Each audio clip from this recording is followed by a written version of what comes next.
Beginner जो student है यहाँ पर, ठीक है, जो एकदम फ्रेशर्स हैं, अगर मैं यहाँ बात करूँ, जिन्होंने एकदम तैयारी को शुरू किया, ये फ्रेशर स्टूडेंट कैसे तैयारी करें, फ्रेशर कैसे, ठीक है, तैयारी करें यहाँ पे, अगर मैं बात करूँ यहाँ पे तो कि इनकी प्रिपरेशन कैसे होने वाली है, ठीक है। अब देखिए जैसे क्या होता है कि सबसे पहले आपका ये सवाल आपका अपने आप से होना चाहिए कि आपने यहाँ पर जो है, अगर मान लीजिए जो भी एग्जाम को टारगेट किया है वो क्यों किया है, क्या आपकी ये मजबूरी है, ठीक है, कि आप इस मजबूरी के कारण इस सवाल को, जैसे एक तरीके से मेरी मजबूरी थी, मेरा कहीं जॉब नहीं लगा, मैं बीटेक का बंदा हूँ, 15,000 की मेरे को नौकरी मिल रही थी तो मुझे बीटेक नहीं करना था, मुझे इंजीनियरिंग की नौकरी नहीं करनी थी, तो मेरे घर में किसी ने कहा कि एसएससी की तैयारी होती है, एसएससी का पेपर होता है और मेरे पड़ोस में कोई एसएससी में सेलेक्टेड है, इसलिए हम एसएससी में कूद के आ गए और हम तैयारी शुरू कर दी है। क्या हम इस वजह से तैयारी कर रहे हैं, या मेरे बगल में, घर के बगल में कोई जो है रेलवे ग्रुप डी का लगा है, उसको मोटा दहेज मिला है, आराम से जो है 10 लाख 15 लाख रुपए की शादी हुई है, तो इस वजह से जो है उसके दहेज के पैसे को देखकर हम यहाँ पर जो है एक तरीके से सरकारी नौकरी की तैयारी करने आए हैं। या फिर ये कारण है कि हमने खाकी वेब सीरीज देखी है, आईपीएस लेवल का अलग ही एक भौकाल होता है, मजा आता है भैया जब एकदम सायरन निकलता है, एकदम जो है समाज में रुतबा होता है, तो हमको इस वजह से तैयारी करना है। या फिर आपके घर में या रिलेटिव में कोई आपके फलाना ताता फूफा चाऊ कोई है, वीडियो है या कुछ है,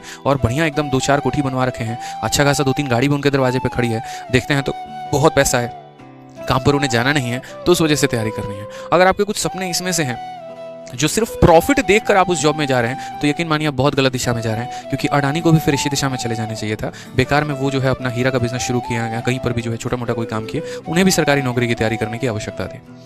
बड़ा चैलेंज आता है यहाँ पर कि ये फ्रेशर स्टूडेंट के साथ, कि ये फ्रेशर स्टूडेंट तैयारी कैसे करें। मान लीजिए आपका क्यू क्लियर हो गया, थोड़ी बहुत समझदारी के साथ आपने जानने की तैयारी करनी है। मैं बात सिर्फ एसएससी को लेकर नहीं करूंगा, मैं किसी भी गवर्नमेंट एग्जाम को लेकर बात करूंगा कि कोई भी गवर्नमेंट एग्जाम की अगर आपको तैयारी करनी है तो आप कैसे करेंगे, चाहे वो एसएससी है, चाहे वो बैंकिंग है, चाहे वो यूपीएससी है, ब्रॉड लेवल पर अगर हम बात करें यहाँ पर तो कैसे होगा। तो सबसे पहले जो है ना, आप वहाँ पर उसका सिलेबस जानना शुरू करो कि उसका सिलेबस है क्या। जैसे मानिए एसएससी का सिलेबस जानना है तो बड़ी आसानी से इंटरनेट पर इजीली अवेलेबल मिल जाता है। यूपीएससी का जानना है तो उसकी एक मैगजीन भी आती है, यूपीएससी कोर या ऐसे करके 20 रुपए की, उसमें पूरा यूपीएससी का दिया गया होता है सिलेबस, और भी चीज़ें होती हैं, या इंटरनेट पर भी मिल जाता है, यूट्यूब पर भी। दूसरा, सिलेबस देखने के बाद जो है ना, आप कम से कम 1 या 2 टॉपर की वीडियो देखा करो, टॉपर्स स्ट्रैटेजी जाना करो कि टॉपर की स्ट्रैटेजी क्या थी, और टॉपर की वीडियो देखो। फॉलो कुछ भी नहीं करना, बस अभी वीडियो देखना है, उनके स्ट्रैटेजी जानने आपको कि उन्होंने किस तरीके से काम शुरू किया, किस तरीके से पढ़ना शुरू किया, और क्या उनका रणनीति रहा, कितने समय लगे, उन्होंने कौन से सब्जेक्ट को चूज़ किए। कारण बताता हूँ मैं, मान लीजिए कि मैं 12th में हूँ, ठीक है, आनंद फानन में हमें कुछ समझ में नहीं आया और हमने जो है केमिस्ट्री ऑनर्स कर लिया, और ग्रेजुएशन करने के बाद जो हमारी इच्छा हुई कि हमें यूपीएससी करनी है। हालांकि इच्छा हमारी 12th में भी थी, बताने वाला कोई नहीं था, सबने कहा तुम जैसे तैसे करके ग्रेजुएशन कर लो। अब हमने ग्रेजुएशन कर लिया केमिस्ट्री ऑनर्स में। केमिस्ट्री ऑनर्स ग्रेजुएशन करने के बाद जब यूपीएससी की तैयारी करने गए तो पता चला कि मेरा रूममेट जो है वो हिस्ट्री ऑनर्स करके आया है और उसने ऑप्शनल में हिस्ट्री ले रखा है, तो भाई 500 नंबर का तो पेपर उसका ऐसे ही तैयार हो गया है, ठीक है। दूसरा रूममेट मेरा एसएससी का है, उसने यहाँ पर जो है पॉलिटी ऑनर्स कर रखा है, तो उसकी पॉलिटी तो ऐसे ही स्ट्रांग है, प्री और मेंस में तो उसके ऐसे ही नंबर आ जाएंगे। मेरा केमिस्ट्री ठहरा छोटा सब्जेक्ट, काम किसी का आना नहीं है, तो हमने तो 3 साल बर्बाद कर दिया। और ना सिर्फ इन 3 साल बर्बाद होते हैं, जितना बड़ा सब्जेक्ट आप ऑनर्स में चूज करते हैं, समय भी आपका उतना ही लगता है। अगर आप केमिस्ट्री ऑनर्स चूज करेंगे ग्रेजुएशन में, तो डेली के आपके 8 से 9 घंटे जाने, अगर आप रेगुलर कॉलेज कर रहे हैं तो, और वो आपका पूरा समय बेकार करके चला जाता है। लेकिन अगर वहीं कोई आर्ट्स जैसा सब्जेक्ट आपके पास रहता, तो आप अपना डेली का काफी समय बचाते हैं और उसको आप तैयारी में लेकर आते हैं, ठीक है। तो शुरू में जो है वो सिलेबस जरूर देखिए कि वो सिलेबस क्या है। उसके बाद आप यहाँ पर टॉपर्स की स्ट्रेटजी देखिए। दूसरी बात, उसके अंदर वो पोस्ट डिटेल जो होता है ना, मैं बार बार कहता हूँ कि वो पोस्ट डिटेल को देखा करो, वो आपको काफ़ी ज़्यादा प्रभावित करेगा, ठीक है। जैसे आप सीबीआई में जाना चाहते हैं, आप ईडी डिपार्टमेंट में जाना चाहते हैं, आप इनकम टैक्स में डिपार्टमेंट में जाना चाहते हैं, ये आपको एक कॉन्स्टेंट मोटिवेशन दे रहा होता है आगे बढ़ने का, ठीक है। तो पहले जो है आप लोग यहाँ पर बढ़िया तरीके से अपने सिलेबस से रूबरू रहो, टॉपर्स की स्ट्रेटजी जानो, पोस्ट डिटेल जानो, और उसके बाद जो है यहाँ पर तब आप तलाश करो कि आपको यहाँ पर किताबें कौन सी पढ़नी है, आपको यहाँ पर कोचिंग कहाँ से लेना है, आपको यहाँ पर यूट्यूब से फॉलो करना है, सेल्फ स्टडी करना है, जो भी करना है तो वो आपको कहाँ से करना है, किस तरीके से करना है। इसमें जो है बहुत सारी बातें आपकी ये टॉपर्स की वीडियो से पता चल जाता है, जो यहाँ से आपको सजेशन मिलता है, या जो आपके फ्रेंड और आपके रिलेटिव्स बताते हैं, वहाँ से आपको काफ़ी सारी बातें पता चल जाती हैं। जैसे वो चीज़ें करनी चाहिए, तो ये तीनों चीज़ें मैंने की हैं, तब हम आपको बता रहे हैं, ठीक है। मेरा सबसे पहले यहाँ पर जिज्ञासा हुआ कि यार करना क्या है, तो हम सबसे पहले जो है यहाँ पर गए इंस्टीट्यूट्स में, अलग अलग। उत्तम नगर में बात बता रहा हूँ, 2016 में इंक्वायरी करने, ठीक है। मैं हमेशा से 2014 में जब आए, 15 और 16, तो यहाँ पर जो है 16 में हम पूछने गए, मतलब हमारा जो ग्रेजुएशन का सेकंड ईयर था, तो अलग अलग इंस्टीट्यूट थे, सचदेवा, पैरामाउंट और ये सब सारे कोचिंग थे उस समय, तो गए वहाँ पर। इंक्वायरी में जाते हो ना तो बड़ा बढ़िया पैम्पलेट देता है, उस पैम्पलेट में ही सारा सिलेबस लिखा हुआ था कि पेपर का पैटर्न क्या है, कौन से एग्जाम को निकालना है तो उसके लिए कितने सब्जेक्ट होते हैं, उनके कितने क्वेश्चन आते हैं, कितने नंबर आते हैं, और वो पैम्पलेट में पारामाउंट की एक पैम्पलेट हुआ करती थी, उसी पैम्पलेट के अंदर जो है वो सारा का सारा दिया गया था। तो मुझे बड़ा अच्छा लगा यार, हाँ यार ये हो सकता है, मतलब कोई बहुत बड़ा चीज़ नहीं है। पैम्पलेट के पीछे टॉपर्स के फोटो को देखकर लास्ट में वो जब कोई भी इंस्टीट्यूट होता है एक फोटो ऐसा लगा देता है और कहता है नेक्स्ट यू, तो एकदम दिल से आवाज़ आती है कि अगला हम ही हैं, तुम टेंशन मत लो, हम होने वाले हैं। तो सिलेबस यहाँ से थोड़ा मुझे जानकारी मिल गया। इसके बाद उस समय एक और वेबसाइट था करके mrunal.org, हालांकि इस समय अब ये है कि नहीं है मुझे नहीं पता, और इसमें बहुत सारी बातें। तो mrunal.org से सबसे पहले मैंने जो है वेबसाइट विजिट किया, मैं अपनी एकदम स्टार्टिंग बता रहा हूँ। यहाँ से mrunal.org पर गया, एसएससी में गया, और एसएससी में जाने के बाद जो है वहाँ पर जितने भी एक तरीके से पोस्ट डिटेल थे और जितने भी एग्ज़ाम्स का जो भी पढ़ना था, करंट अफेयर का, स्ट्रेटजी का, सारे के प्रिंट आउट जाके किसी भी तरीके से जोड़ घाट के पैसे निकलवा के लेके आए और उसमें टिक करना शुरू किया कि इंग्लिश ऐसे होगा, रीजनिंग ऐसे होगा, मैथ्स ऐसे होगा। फिर उसके बाद बात आती है टॉपर्स स्ट्रेटजी की वीडियो, ये ज़रूरी था, ठीक है। उस समय अलग अलग टॉपर थे, बहुत ज़्यादा वीडियो उस समय इंटरनेट पर उनके आते नहीं थे, ऑनलाइन का ज़माना नहीं था। तो मैं ऑफलाइन में सेमिनार कंडक्ट करने जा रहा था। मतलब जैसे मुझे यूपीएससी का पता चला कि संडे को चाणक्य आईएएस जो है वो सालाना जगह सेमिनार करवा रहा है, तो मैं उत्तम नगर से मुखर्जी नगर पर्टिकुलरली वो सेमिनार करने के लिए आऊँगा। कई बार तो ऐसा होता था ना कि जब मैं डीमोटिवेटेड फील करूँगा तो मैं बस उत्तम नगर से बस पकड़ के आऊँगा, ठीक है। उत्तम नगर से उस समय कौन सी बस आती थी एग्जैक्टली नंबर नहीं याद है, ठीक है। मतलब उत्तम नगर से बस सीधा लेकर आऊँगा मैं दिल्ली में, डीटीसी जो बसें चलती हैं यहाँ पे, और उसके बाद आके मुखर्जी नगर में अलग अलग कोचिंग में जा के सेमिनार अटेंड करना। अच्छा यहाँ पर ऐसे होता है, टॉपर्स का सेमिनार ऐसे होता है, ये ऐसे बोलते हैं, ऐसे तैयारी की। क्योंकि ग्रेजुएशन में जिनकी कॉलेज रेगुलर होती है उतना समय होता नहीं है, तो यहाँ से थोड़ा स्पार्क अपने अंदर जलाए रखा बस कि हाँ आगे चल के तैयारी करनी है। 2017 के लास्ट में मेरा यहाँ पर एक तरीके से ग्रेजुएशन खत्म हुआ। थोड़ी बहुत जानकारी टॉपर लोगों की वीडियो से मिल गई, थोड़ा बहुत सिलेबस का पता कर लिया। लेट हमारे में बहुत हो चुका था, वो हमारी गलती की वजह से बताने वाला कोई नहीं था कि तैयारी करनी कैसे है। इस चक्कर में हम अलग अलग जगह पर भटकते रहें, ठीक है। लेकिन 18 के बाद से हमने तैयारी अपनी शुरू की। 1.5 साल हमें लगे पूरा का पूरा बढ़िया तरीके से। 19 के हाफ तक हमारा प्रिपरेशन हो चुका था। उसी समय गुरुकुल का भी पता चला, फिर बाद में गुरुकुल में भी आए, रहना शुरू किया वहाँ पर, और भी तैयारी शुरू हुई इस तरीके से करके। और बाद में धीरे से तैयारी शुरू हो गई अपनी अच्छे तरीके से। कोचिंग्स लिए ऑफलाइन में कुछ दिन में गया, ठीक है। फिर उसके बाद जो है वहाँ से मज़ा नहीं आया, बहुत ज़्यादा वाहियात चीज़ें चल रही थी, ठीक है। तो फिर लाइब्रेरी लेकर अपना सेल्फ स्टडी करना शुरू किया, खुद के कंसेप्ट बनाए, खुद की चीज़ें बनाए। लाइब्रेरी में बस एक काम करता था और वो होता था हमेशा इस पोस्ट डिटेल पर मेरी नज़र होती थी। आज भी मेरे पास वो पेपर मेरे सूटकेस में संभाल के रखे हुए हैं जो मैंने mrunal.org से निकाला हुआ था, जिसमें सारे पोस्ट थे। और उसमें एक ही पोस्ट मुझे हमेशा अच्छी लगी थी, वो कैप वाली फ़ोटो एक्साइज इंस्पेक्टर की। वो मुझे हमेशा से पता नहीं क्यों अट्रैक्ट करता था, मुझे बहुत अच्छा लगता था, ठीक है। तो ये चीज़ें जो है ना लाइफ में कड़ियाँ जुड़ते चली जाती हैं। कोई भी चीज़ आप एक बार में नहीं सीखते हैं, पहले दिन नहीं सीखते हैं, समय लगता है। तो अगर आप बिगनर हैं ना, तो आपको सबसे पहले अपने सिलेबस पर काम करना चाहिए।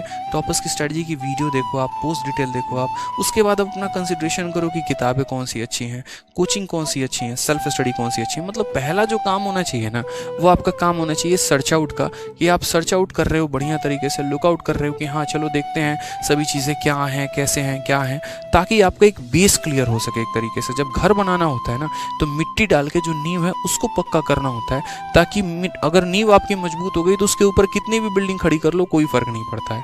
मतलब ये रहे कि बस आपको ये फील ना है ना, क्योंकि जो देखो जो पोस्ट डिटेल के बारे में सर्च नहीं कर पाया, जो अपने सिलेबस के बारे में सर्च नहीं कर पाया, जो किताबों के बारे में जानकारी नहीं कर पाया, क्या लगता है वो आगे चल के किताब पढ़ेगा? अब जो स्टूडेंट जाके दुकानदार से पूछ रहा है भैया एसएससी की तैयारी करनी है, कौन सी किताब पढ़नी है बताओ, तो वो क्या आगे बढ़ेगा? क्वेस्ट होना चाहिए आपका अंदर से, थर्स्ट होना चाहिए आपका अंदर से कि मुझे बढ़ना है तो मुझे अपने लिए सर्च करना पड़ेगा ना। तो वो चीज़ होना पड़ेगा कि आपको अपने लिए पहले आगे बढ़ना पड़ेगा। अब जैसे मानो इन चीज़ों को आपने सर्च आउट कर लिया, उसके बाद अगर हम बात करें यहाँ पर, तो फिर उसके बाद आप चूज़ करो अपने तरीके से। आपको यूट्यूब से पढ़ना है तो यूट्यूब पर कई सारे चैनल हैं, कई सारे टीचर्स हैं जो पढ़ा रहे हैं। आपको लग रहा है कि अगर मैं यहाँ से तैयारी कर सकता हूँ, ये टीचर बढ़िया पढ़ाते हैं, कभी किसी के नाम पर मत जाना। दुनिया में कोई बोले ना कि आदित्य रंजन बहुत बड़े टीचर हैं, बहुत अच्छे टीचर है, अच्छा पढ़ाते हैं, मत पढ़ना। मैं बता रहा हूँ, आप तभी पढ़ना आदित्य रंजन से जब आपको समझ में आए, ठीक है। कोई भी XY टीचर है, कोई भी चैनल पर है, अगर मान लीजिए वो पढ़ाता है, आपको समझ में नहीं आ रहा ना, तो मत जाना, भीड़ के पीछे मत भागना। भीड़ का कटेगा तो आपका भी कटेगा, यूँ समझ लीजिए यहाँ पे, ठीक है। तो आप अपना चैनल चूज़ करो, आप अपना सोर्स चूज़ करो कि कहाँ पढ़ना है। किसी के एप्लीकेशन का कोई पेड कोर्स लेना है, आप वो चूज़ करो कि हाँ भाई कौन बढ़िया पढ़ा रहा है, कैसे पढ़ा रहा है, वो आप यहाँ पर चूज़ करो। किताबें किसी के टॉपर के नाम पर मत जाना कि किसी किताब ने बोल दिया दिया कि फलानी किताब बहुत अच्छी है, तो आप भी उसके ऊपर चल गए। बेशक उसके किताब का रिकमेंडेशन देखो, उसके बाद आप दुकान पर जाओ, दुकान पे उसकी एक नज़र लगाओ एटलीस्ट। जैसे अगर जीके की बात करें तो जीके में आपका लूसेंट भी है, जीके में मनोहर पांडे भी है, जीके में क्राउन पब्लिकेशन भी है, ठीक है। बहुत बच्चे ऐसे होते हैं जिनको कहानी की तरह लूसेंट बड़ी अच्छी लगती है, लेकिन बहुत ऐसे हैं जिनको वन लाइनर अच्छा लगता है। तो वन लाइनर में यहाँ पर किसका चूज़ कर लेते हैं, तो वन लाइनर में वो जो है आपका क्राउन पब्लिकेशन का या मनोहर पांडे चूज़ कर लेंगे।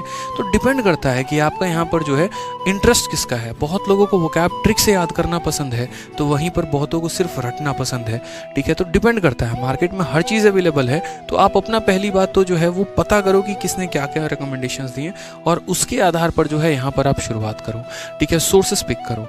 अब जैसे मान लो कि आपने सपोज करिए कहीं पर कोई कोर्स लिया, या आप यूट्यूब से पढ़ रहे हैं या कहीं से पढ़ रहे हैं, तो अब उसके बाद आपकी जिम्मेदारी यहाँ पर यह बन जाती है कि आप उस चीज़ में बड़ा कंसिस्टेंट सा रहे। यहाँ पे थोड़ा सीरियस हो जाए जीवन में। यहाँ पर हर समय स्ट्रेटजी, हर समय गाइडेंस नहीं होता। जितनी बातें जाननी थी वो यहाँ पर आपने जान ली। अब उसके बाद यहाँ से कंसिस्टेंट होकर पढ़ना शुरू करिए। कंसिस्टेंसी कैसे रखनी है, तो कंसिस्टेंसी ऐसे रखनी है कि मान लीजिए कि मैं आज से अपनी तैयारी शुरू कर रहा हूँ और मेरे पास बहुत अपार समय है। तो अब ये अपार समय है, तो मुझे यहाँ पर क्या करना है, तो मुझे सबसे पहले अपना शेड्यूल बना लेना है कि मुझे यहाँ पर करना क्या है। शेड्यूल कोई भी टाइम है, जैसे मानो 6 बजे उठ गए, अपना सपोज करो 6 बजे नहीं उठा जाता है ठंडी के दिन में, मैं भी मानता हूँ इस बात को।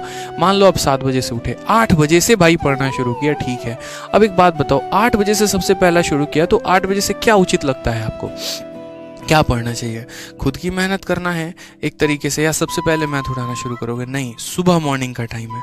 मॉर्निंग का टाइम है तो जाहिर सी बात है यहाँ पर, ठीक है, कि दिमाग उस समय कई ज़्यादा एक्टिव होता है, कुछ भरा नहीं होता। अब भरा नहीं होता तो इस समय पे क्या करोगे, वोकैबुलरी पढ़ लो, करंट अफेयर पढ़ लो, या अगर बहुत ज़्यादा सुस्त हो, एकदम लेजी ऐसे पढ़े हुए लाइब्रेरी में, ठीक है उठा दिए, तो अगर उठा दिए तो भाई मौक दो ना, फिर तुम्हें पता है नींद आ रहा है। अब यहाँ पर क्या होता है, इसमें भी थोड़ी सी प्रॉब्लम है। मान लीजिए किसी ने कह दिया कि 8 से 9 तो वोकैबुलरी ही पढ़ना चाहिए, अब उसमें कसम खा लिया आप नहीं वोकैबुलरी पढ़ेंगे। अब मान लीजिए कि आप जिस टीचर से पढ़ रहे हैं उस टीचर का ये आपका वोकैबुलरी का शीट हो गया, और एकदम ऐसे है ना, अभी कुर्सी में लगा नहीं सकता, एकदम कुर्सी में ऐसे करके, ठीक है, एसिडिवस का मतलब होता है मेहनती, ठीक है। आधे घंटे से तुम एक ही शब्द को देखे जा रहे हो, पता नहीं क्या देख रहे हो। मतलब कोई फिगर होता बढ़िया सा, कुछ और चित्र होता तो समझ में भी आता कि हाँ मज़ा आ रहा है, कोई फेसबुक के रील्स होते तो समझ में भी आता है। आधे घंटे में पता नहीं तुम उसमें हड़प्पा सभ्यता खोज रहे हो या उसके अंदर क्या खोज रहे हो, भगवान जाने, तुम ही जानो, ठीक है। 4 महीने से तुम वोकैब पढ़े हो, तुम 4 साल से वोकैब पढ़े हो, जब भी 1000 वर्ड याद तो नहीं हुआ ना। 2 साल तैयारी करते हो गया, 1000 वर्ड कभी याद नहीं हो पाया ना, होगा भी नहीं कभी, यही रवैया रहा। तो भाई जब सुबह में एक्टिव नहीं था दिमाग, तो क्या जरूरत थी वोकैब उठाने की, मौक दे देते, औकात का पता चल जाता। कुछ नंबर जब तुम्हारे कट जाते, जब तुम्हें दिखता कि हाँ इंग्लिश में तुम्हारे सारे वोकैबुलरी गलत हो गए, तब तुम दोबारा से पढ़ने जाते। तो यहाँ पर वही चीज़ें हैं जो आप सबसे ज़्यादा गलती करते हैं। तो कभी भी शेड्यूल में फ्लेक्सिबल यहाँ पर है ना, बड़ा आराम से रहने का कोशिश किया करो यार। हाँ, जैसे शेड्यूल में इतना कर सकते हो कि मुझे डेली के वोकैबुलरी ख़त्म करना है, ठीक है, और कम से कम कितना ख़त्म करना है, तो कम से कम मेरे 20 साइनो एंटो मेरे ख़त्म हो जाने चाहिए, इतना वर्ड तो मेरे पास फिक्स होना चाहिए। अब ये साइनो एंटो मैंने कहा ना कि 3 तरह के, जैसे 2 तरह का बच्चा सिंपल, एक तो जो है हाँ ठीक है पढ़ रहे हैं, और दूसरा मैं आपको बताता हूँ कि मेरा क्वेस्ट कैसा होता था। एक टीचर थे ऑफलाइन के, उनकी बहुत अच्छी शीट थी वोकैबुलरी की। एक स्टूडेंट मेरा रूममेट था, उनके पास पढ़ता था, उनका मैंने देखा था, मैंने उससे सारी शीट लेकर फोटो कॉपी करवा ली। मैंने कहा यार बढ़िया है, लाइब्रेरी में जब आया तो रूममेट भी रहा, लाइब्रेरी में पढ़ते थे साथ में, तो मैंने उसकी शीट लेकर फोटो कॉपी करवाई। उसके बाद उनकी एक शीट में 20 से 25 वर्ड दिए गए होते थे, ठीक है। मैंने क्या किया, हर शब्द का उनका ट्रिक वरिक जो भी दे रखा था ना, तो मेरा रूममेट का काम बस इतना होता था कि वो उस शब्द को याद करेगा।